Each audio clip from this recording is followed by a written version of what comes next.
The neon lights of Tokyo flickered, casting long shadows across Kage's path. His violet eyes burned with a relentless hunger, the power inside him aching for release. Each step he took felt heavier than the last, as though the city itself was pressing down on his soul. He could hear the whispers, rumors of the monster that walked among them, the killer, the predator. They didn't know who it was, but Kage knew, and he reveled in it. His thoughts were interrupted by the soft, hesitant voice of Sora, calling from behind him. Kage, wait. He froze, but didn't turn around. Her voice was like a distant echo, reminding him of a past he was trying to bury. The one where he was just a boy with a mother who loved him. The one before the darkness. She caught up to him, her expression filled with a mix of concern and something else. A quiet, unspoken understanding. You're not the same. I can feel it. You're different, Kage. His lips curled into a tight, cruel smile. I told you not to worry about me. But Sora wasn't backing down. She stepped in front of him, blocking his path. What are you hiding from? She asked, her voice soft but unyielding. The air around them shifted, charged with the weight of unspoken tension. Kage's eyes flickered violet, and Sora recoiled slightly, sensing the darkness rising within him. But she didn't move. She stood firm. I'm not hiding anything, Kage spat, his voice low and dangerous. Sora hesitated. Then, as though grappling with a decision she knew would change everything, she reached out and touched his arm. Her fingers barely grazed his skin, but the contact was enough to make Kage's heart skip a beat. You don't have to be alone, she whispered, her eyes soft, filled with a quiet plea. For a moment, Kage's chest tightened. The humanity inside him, buried deep beneath the darkness, flickered, almost like a dying flame. But then, the hunger roared louder, drowning out the fragile warmth she had offered. Don't! His voice was strained, pained. He shook her hand off and turned away, unable to face the connection she was offering. The darkness surged. It was too much. It was consuming him. He walked away, leaving Sora standing there, her hand still outstretched, as if she could somehow save him. Kage didn't stop. He couldn't. The power inside him was awakening with each passing moment, clawing at him, urging him to embrace it fully. He was the monster now. As night fell, Kage wandered the city, his mind whirling with thoughts. The hunger was louder tonight, the desire to destroy, to break, to tear down everything in his path was suffocating. He passed through alleys where the scent of blood lingered from the previous night's kill. He wanted more. He needed more. Then, as if the city had been listening, a voice cut through the silence. Well, well, look who's here. A low, mocking voice. Kage spun around, his hand instinctively rising.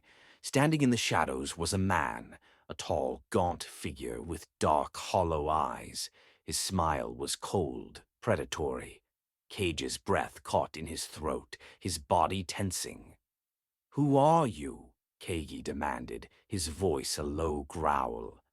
The man stepped into the light, revealing a symbol etched into his palm, a black crescent moon entwined with a serpent. It was a symbol Kage recognized all too well. You don't remember me, do you? The man's grin widened, and there was something unsettling in his voice. But I remember you, Subject 47. Kage's heart stilled, his blood ran cold. The name rang in his mind like 1,000 screams. That's impossible, Kage breathed, stepping back. His mind raced, trying to place the memory. The man took a slow step forward. Oh, it's very much possible. You're not the first to awaken like this. The power inside you is impressive, but uncontrolled, and dangerous. Who the hell are you? Kage snapped, his hand crackling with dark energy. The man's eyes glinted with amusement. I'm a part of your past, Kage. A part you've forgotten, but I haven't. The name Subject 47 echoed in his mind, and fragments of memories began to surface, snippets of pain, blood, and a dark, sterile room. The experiments, the tests, the people who had tried to control him. His mother's desperate warning.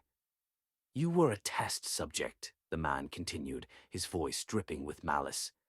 "And I was the one who set the plan in motion, the one who ensured your power would grow, unchecked." Kage's stomach churned. The darkness inside him, which had been a comfort, now felt like a trap. He had been manipulated, used, and now this stranger stood before him, claiming to be the architect of his torment. "Why?" Kage's voice cracked with the weight of betrayal. "Why me?" The man's grin faltered, and for a brief moment his eyes grew colder.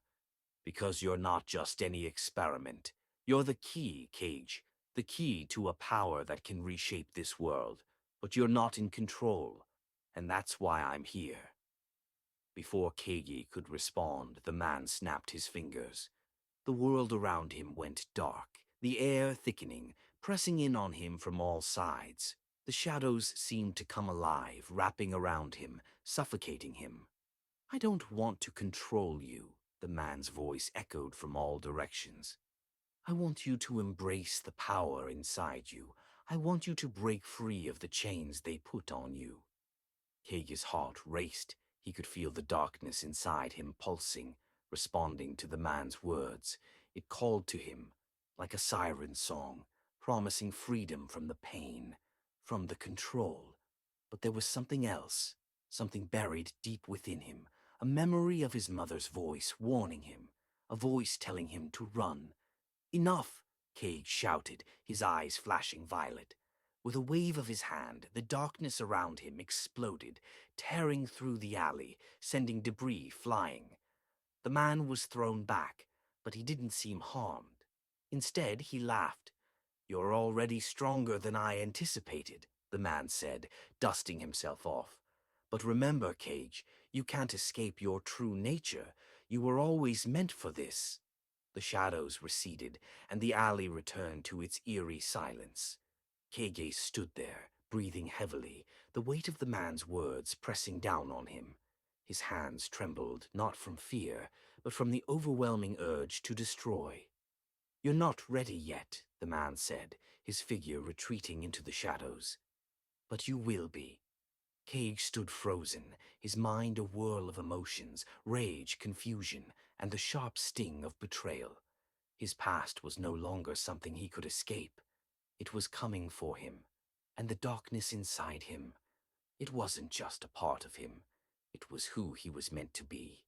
The city buzzed around him, oblivious to the storm that was about to break. But Kage wasn't running anymore. He was ready to face the blood of his past, and this time he wouldn't hold back.